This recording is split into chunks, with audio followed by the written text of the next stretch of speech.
Jai Hind students, in this video I am going to make you understand insertional inactivation which is a topic inside biotechnology. In the previous video I have already make you understand about the selectable markers and coding sites. When I was teaching you the coding sites, in that video, in that class, I have already told you that this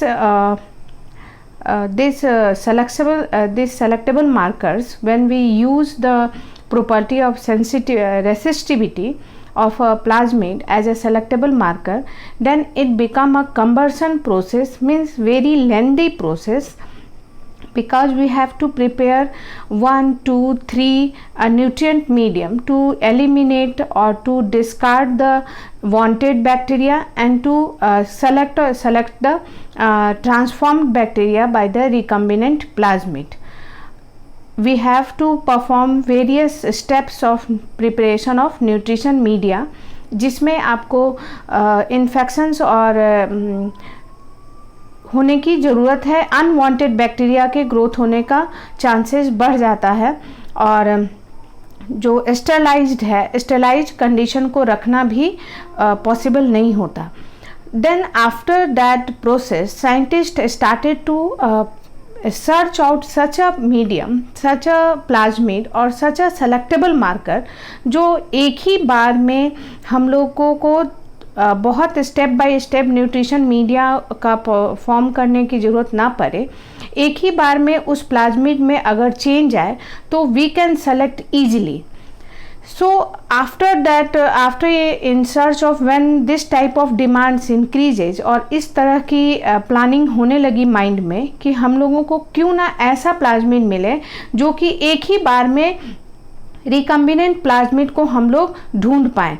ऐसा दो उसमें selectable marker हो, 2 antibiotics हो, फिर resistivity हो, फिर उसमें एक में आपका साइट हो, इस तरह का हम लोग डिस्कार्ड करने की कोशिश किए और नए प्लाज्मिड को ढूंढना स्टार्ट किए.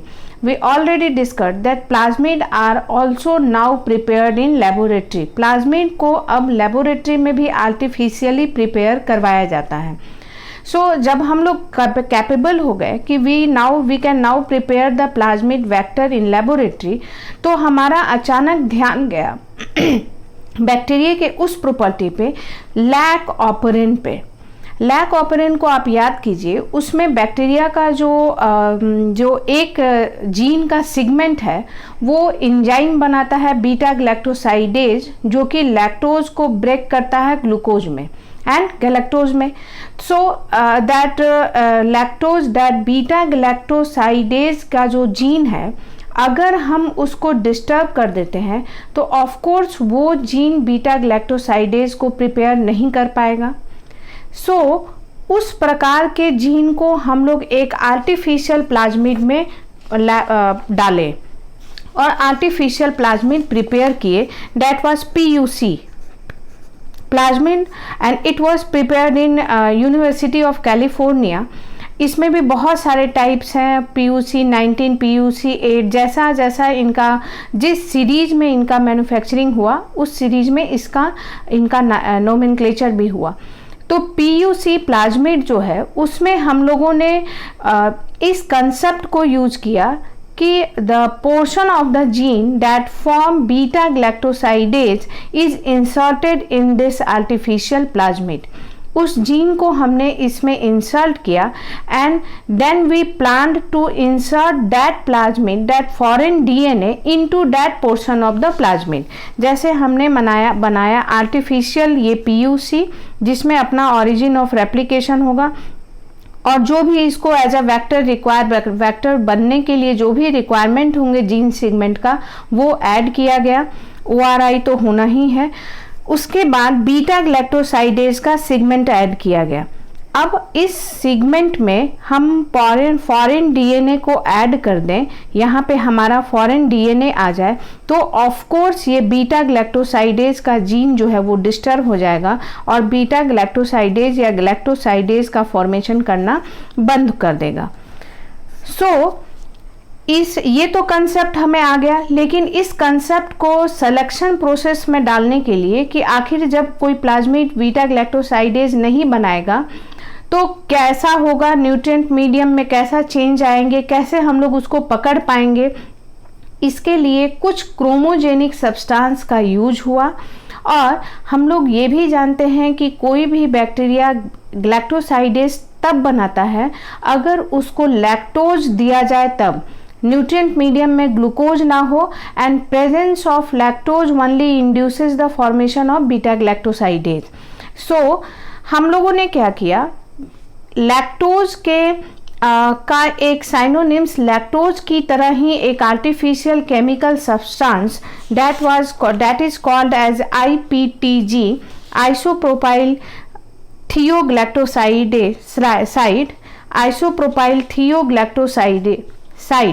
ये एक शुगर, ये आर्टिफिशियल लैक्टोज एलोलैक्टोज है, जो कि जब हम न्यूट्रिएंट मीडियम में डालेंगे तो ये बैक्टीरिया के अंदर जाएगा और बीटा ग्लैक्टोसाइडेज का फॉर्मेशन करना स्टार्ट कर देगा।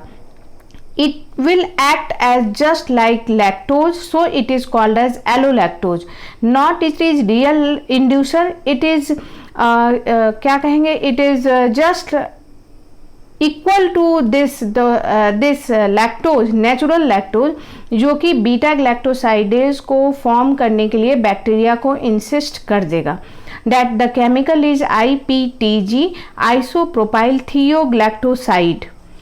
नाउ हमने न्यूट्रिएंट मीडियम में जब ये बैक्टीरिया बीटा ग्लैक्टोसाइड जब बनाएगा तो न्यूट्रिएंट मीडियम में जो लैक्टोज प्रेजेंट है वो ब्रेक होगा, और ब्रेक होने के बाद उसमें हम लोगों ने ऐसा सोचा कि न्यूट्रिएंट मीडियम में ऐसा कुछ केमिकल सब्सटेंस, कलरफुल सब्सटेंस डालते हैं जिसमें ब्रेकेज के बाद कलर्ड हो या नहीं हो।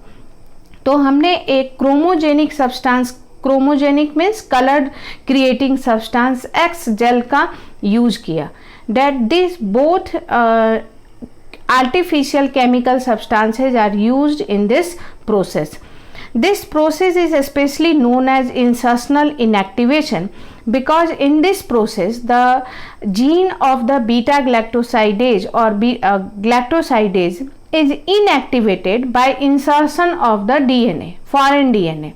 Okay, then it is called as insertional inactivation. इसके पहले जो एंटीबायोटिक्स डिस्टर्ब हो रहे थे gene, that was also called as inactivation due to insertion. सो बात दोनों एक ही है, लेकिन जीन कंपोनेंट इसमें सेलेक्टेबल मार्कर रेसिस्टिविटी के तौर के रूप में यूज हुआ है. Here resistivity character of the plasmid is used as selectable marker, but here the formation of the gene that forms the beta galactosidase is used, this characteristics is used as selectable marker. So now it become easy.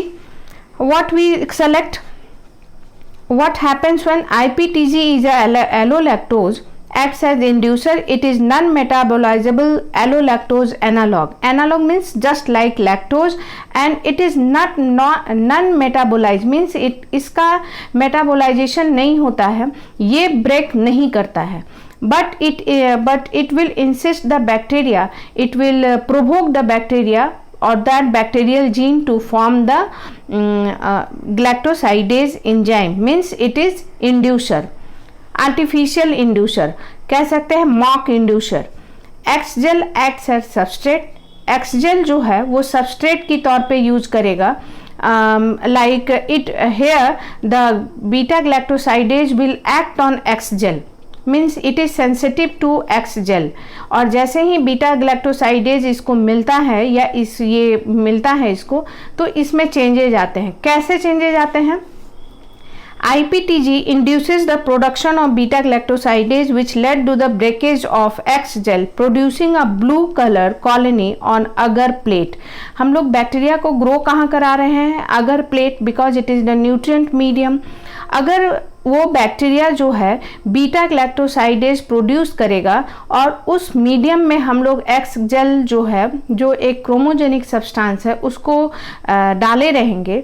Then the beta galactosidase will act on X gel and it will create a blue colour. ये सारा chemical change है, long chemical process और chemical formula है इन लोगों का, and it will create a blue colour. XGel assay can be used to identify lac operon mutants, but if this beta galactosidase gene is disturbed by insertion of the foreign DNA, our desired DNA, then it will be insertional deactivation of this gene and no beta galactosidase will be produced. So XGel will be no producing any blue colored colony on the any blue color or in the plate and it will be colourless colony. वो bacteria की colony colourless रहेगी क्योंकि वहाँ के beta जो एक्सजेल present है वहाँ पे आपका बीटा ग्लैक्टोसाइडेज का फॉर्मेशन नहीं हो रहा है and no colour will be formed. So here what we are using the medium for the selection, color on the basis of color formation. Here we can select easily. XGel assay can be which appears as white colony as against the blue colony. What we do, cell plate लेते हैं, अगर medium डालते हैं ampicillin ताकि कोई other bacteria ना form करे. IPTG जो एलोलैक्टोज है उसको यूज करेंगे ताकि वो बैक्टीरिया के अंदर जाए और बीटा ग्लैक्टोसाइडेज का प्रोडक्शन करवाए एंड एक्सजेल मीडियम में रहेगा.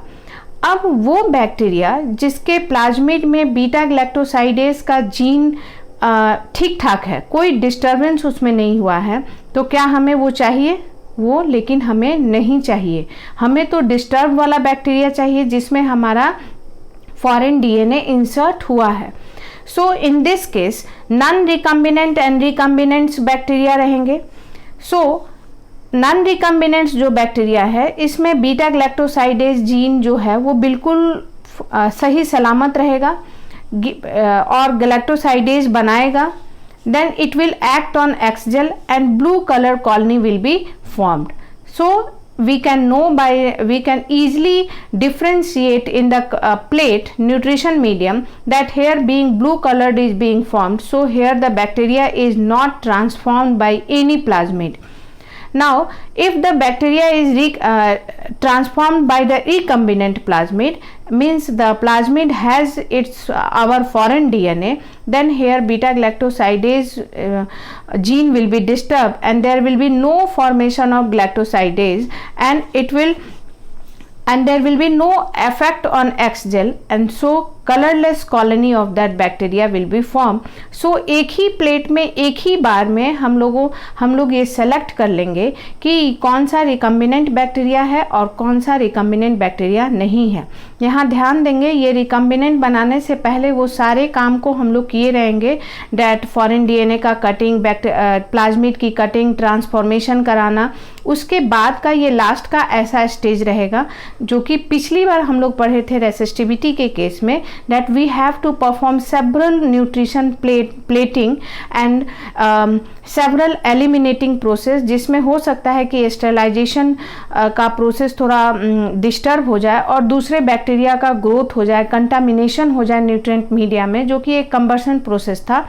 उसको कम बैक करने के लिए हम लोगों ने ये नया insertional inactivation of a particular gene, specially the gene that is involved in the formation of beta galactosidase is disturbed here and that gene was incorporated with an artificial plasmid PUC and then that plasmid was used as a vector which was easily selectable on the basis of color decoloration, coloration and decoloration, in which and the material which used as to produce the color was XGel and the material which was used to induce the gene to form beta galactosidase was IPTG. It was an allolactose जो कि lactose की तरह ही काम करता है beta galactosidase enzyme बनाने के लिए.